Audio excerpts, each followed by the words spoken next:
So far, we've been working with small records, and I'm sure by now you're probably tired of the dogs and cats table we've been creating. But starting with smaller data sets was by design, as it is much easier to learn SQL with a small data. And as we get more comfortable and our knowledge increases, we can begin to work on larger data sets. In the last video, we created this student enrollment table. And one of the records we manually entered was the student ID column. So we did enter some ID 1005, 1007, 1054, and 1077 as the student ID. But imagine if we have a data set of 1,000 students, how difficult it would be to manually enter a student ID for each student. Also, think about it this way. I mean, you've probably all bought something from Amazon, and all the thousands or millions of transactions that occur weekly on their website. Now, imagine if they have to manually create an identification for those orders, how difficult or probably will be next to being possible, actually. Now, another thing you want to keep in mind is that one of the reasons why we use SQL or any type of coding really is to make performing any specific task easier. So the question is there a way we can automatically generate an ID or a student ID in our case? And the answer is yes.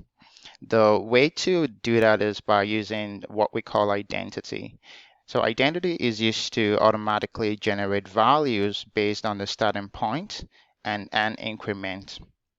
And the syntax looks like this. So we have the keyword identity, and then we have seed, and seed will be where you want to start from, so the initial starting point.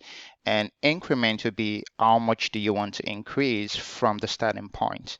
And this will make more sense to you once we do this within the SQL Server. So let's switch over to our SQL Server and see how this works. So the first thing I'll do would be to switch our database because right now I'm in the master database. So we'll just go use, and the database we'll be using will be company. And if you've created another database, you can always use that.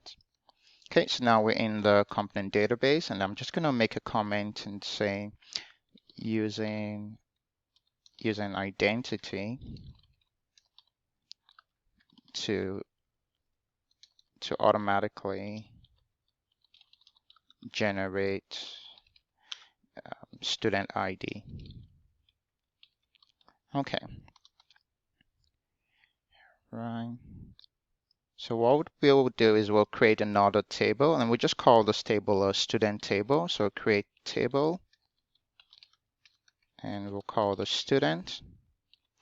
And the first thing we want is the student ID. And for now, I'm just going to list all the columns.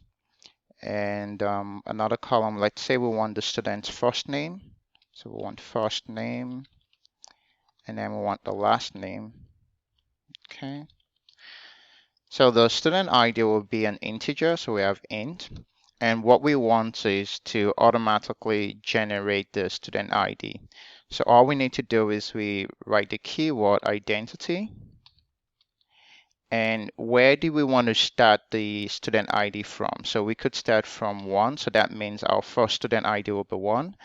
We could start this with anywhere we want. We could start at 5, we could start at 10, but right now we're just going to choose 1 as the starting point.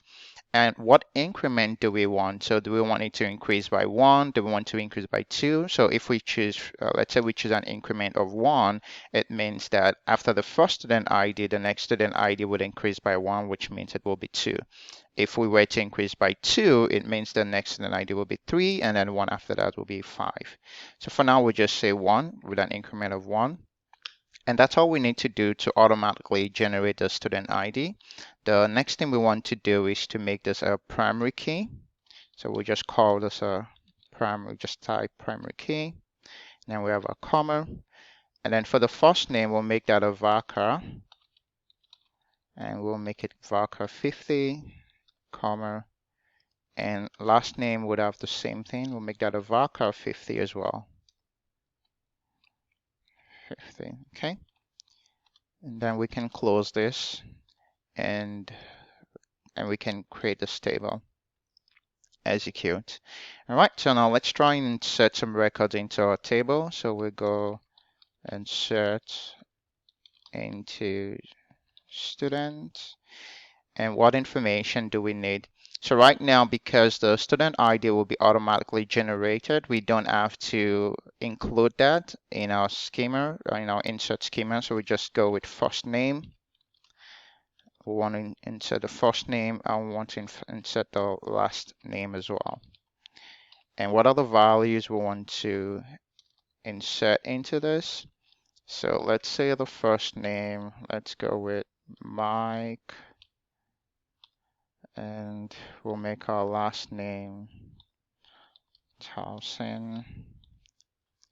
Okay, so that's fine, and that will be one record. So we can go ahead and insert another record. Let's say Susan Gill. Let's insert another record.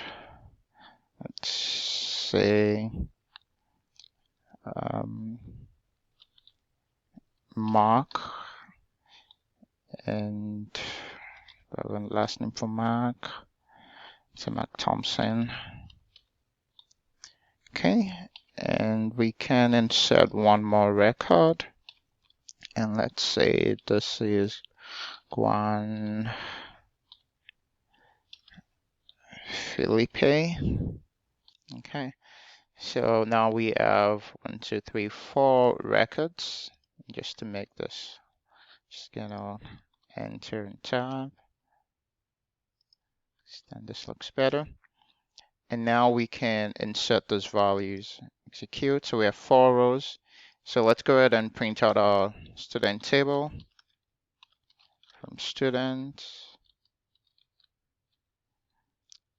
And when we run this, we should have our table.